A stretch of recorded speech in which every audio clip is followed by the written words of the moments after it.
It's one move in bed that makes a man go crazy every time. Oh, you gotta give him that Hawk Tuah and spit on that thing. You get me? I don't get you. I think you gotta demonstrate. Hawk Tuah. Spit on it. Okay. Spit on it. All right, as the official mayor of Nashville, it is my honor on behalf of the whole community to present Miss Haley Welch with this historic plaque. Haley Welch at this spot broke the internet when she said, "Spit on that thing." Haley, it's my honor to bestow this onto you. Right here, there you go, and Chelsea too, of course. Nashville is a better city because of Miss Haley. I lost $5 million in the Hawk Tuah coin. Oh no! Yeah, I thought I was gonna get it. I thought I was gonna. You're like, I didn't know I was buying coin. F3 Larry, why the you making fun of me, bro? I lost money. I thought I was gonna get some money and get a. The Hawk Tuah too. Bro, they made it crazy. They made it seem like if you invest in this, you're gonna make money. She was gonna spit on that thing. Instead of sticking with her podcast after it completely stalled out, she pivoted to live streaming, and the numbers were rough to watch. At one point, she was streaming to just 9 people. That's not a typo. This is someone who used to pull millions of views per episode. Her podcast was once ranked among the biggest in the country, and now she can barely reach double-digit viewers in real time. I use a browser extension that tracks performance compared to a channel's normal numbers, and her situation is something I've honestly never seen before. Her recent uploads are sitting at 0% of her usual reach. On my own channel, even a bad video might hit 0.3 or 0.5%. Some videos flop, that's normal. I even caught a lucky break with the Jack Doherty content, which hit 4.8%. But 0% across the board is different. That's why people are saying her creator run is finished. And that decline is only the surface. Things get heavier when you look at the legal side. Haley Welch, widely known from the Hawk Tuah meme, has now been named in a new filing tied to an ongoing federal class action lawsuit involving the Calidus meme coin she promoted last year. According to the filing, Welch was allegedly paid up to $325,000 to play a central role in a token launch that promised features it was never technically capable of delivering. The filing claims this wasn't a mistake and alleges the coin was structured to collapse within minutes, allowing insiders to cash out during the initial rush. Then came the cash out phase. The social media star and podcast host had originally been left out of the lawsuit, which was filed just weeks after the Solana-based token launch. In a statement she later deleted from X, Welch claimed she was fully cooperating with the law firm that was suing her business partners, saying she wanted to uncover the truth. As it's finally time that we get into the meme coin disaster and address everything that's going on. So why are you just now wanting to address everything? It's something you definitely want to address, but I couldn't at the time because of like all the legal stuff going on. I was in an open investigation going to see the FBI, and then the SEC reached out. Because I mean, I couldn't sit there and defend myself and tell them what happened. I was told not to say nothing. That's when we get to the point after the coin launch. The feds come to Granny's house and knocked on her door, and she called me having a heart attack, said, "The FBI is here after you. What have you done?" I was like, what? But did you make anything from the coin at all? So the only thing I made from it wasn't even from the coin. I got paid a marketing fee. That's all I made. I did not make a dime from the coin itself. So you got paid for promoting it, or? Just promoting it and putting all the work into it, like the videos and stuff that I do for him to post. That's what I got paid for. But the coin itself, like anything that was raised from that coin, I did not make a dime off of it. But at this point, like everything I paid for, like PR crisis, a new lawyer, stuff like that. All that money went to that? Every bit of it went to that. So, I mean, I've really come out with... This is a familiar pattern in crypto blowups. A big collapse hits, a celebrity name is attached, and suddenly that celebrity starts acting shocked. They say, "Don't call me a scammer. How dare you accuse me? I'm going to investigate my partners and get to the bottom of this." It plays out the same way almost every time. That's exactly what happened here. It's also what happened with Logan Paul. The public script never changes. They claim they had no involvement, promise full transparency, and swear they'll expose the corruption themselves. In my opinion, that's not accountability. That's deflection. It feels more like a delay tactic than a real attempt to fix anything. But the legal paperwork kept moving.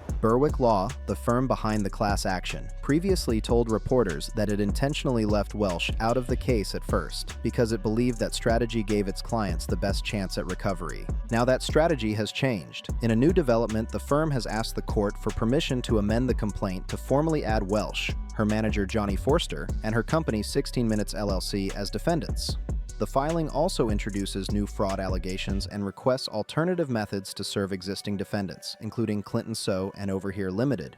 Court records also show that Welsh's company, 16 Minutes LLC, signed a meme token creation and monetization agreement with MDIC Labs, further tying her business directly into the launch.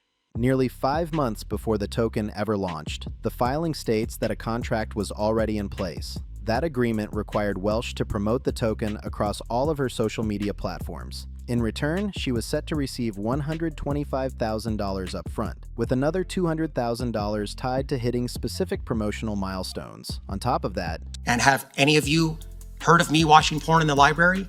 I have, however, said that the benefit of banning it doesn't outweigh the risk to pornography in a library. Banning pornography, the benefits don't outweigh the risk. I want to start by saying thank you to all my true fans and all the people that actually watch my stuff and they keep up with me. We're trying to sort out all the pieces and stuff to like get all this figured out and make everything right. Oh my God, I'm gonna cry. No, don't cry. Don't cry. Don't cry. Everything's gonna be good. We're gonna be good. And guys, listen, just as a temperature check, I just want to say, the first thing that she said to me off camera was, the minute you DM me, I really wish I just texted you and called you. And that speaks to me because of how I was introduced to crypto, and we'll get into that. But I'm also kind of on the back end of things too. Like, their team's been very forthcoming. My team is vetting them the fuck out right now and has been for the last week. Thread Guy and Frank, they're going to be on this episode. It's such a weird blend and mash of worlds. No, It rolled out. Don't cry, Haley. It's MDC Labs was granted a 50% lifetime profit share connected directly to trading activity. According to the lawsuit, those payments changed her role entirely. She was no longer just a celebrity face. The filing argues she became a key part of a coordinated marketing funnel built to pull in everyday buyers who trusted her name and platform. The document also claims that much of this information came straight from Welsh herself, meaning she voluntarily provided details that investigators later relied on. From a legal perspective, that matters. Instead of securing protections before cooperating, she allegedly handed over information without any agreement guaranteeing she wouldn't be added later. The filing suggests that decision left her exposed once the case expanded. Once the details were out, the scope of the lawsuit widened, and now she's directly involved. The token, known as Honk, was promoted by Welsh as a major cultural project. According to the filing, it was marketed as something that would tie into her podcast and offer subscription-style perks to supporters. But the lawsuit claims none of the technical infrastructure needed to make that vision real actually existed. Despite that, the token reportedly surged fast. Court documents state Honk reached a market capitalization of roughly $490 million in under 15 minutes after launch. Almost immediately after, its value collapsed by about 93%. The lawsuit argues this drop wasn't caused by simple mistakes or poor planning, but was instead the result of how the project was structured from the start. I'm a crackhead. You don't want her. Is she an actual crackhead? Yeah, I'm a crack baby. Are you? Yeah. Why do you think I'm so funny? You are like a genius marketer by accident. Thank you. Is this the key to making successful women in business doing crack? I guess so. Maybe this is your superpower. Maybe we should prescribe crack to all pregnant women. Because a lot of women overthink things, right? Yeah. They overthink it. You just say it, it just comes out, it's authentic. We need to kill some brain cells. This is the way to make women successful. Some crack in utero, kill all those extra brain cells that just make you doubt yourself and be a perfectionist. And then your baby's gonna come out of the womb like dabbing or something. Yeah, just a star. Yeah. Crack in utero makes stars. I agree. I did this all wrong. I didn't do drugs when I was pregnant. That was my mistake. The filing claims that insiders accumulated large portions of the token supply before dumping roughly $1.27 million worth of tokens just minutes after launch. According to blockchain forensic analysis, the wallets involved weren't random or isolated. Investigators traced them to the same clusters that had funded, executed, or laundered money from several other alleged rug pull schemes, including Libra, M3, M3AI, and the widely discussed Trump snipe. The lawsuit states that the patterns are hard to ignore. The timing, funding routes, and exit strategies across these projects all line up almost perfectly. Libra, for example, was a token promoted by Javier Milei and collapsed just hours after going live. That project is now tied up in multiple lawsuits and legal investigations, including one led by Berwick Law. That same legal effort also connects Libra's team to the meme coin associated with Melania Trump, as well as the M3 token launch. On top of that, Donald Trump promoted an officially licensed Solana-based meme coin earlier this year, which saw its value collapse just days after launch.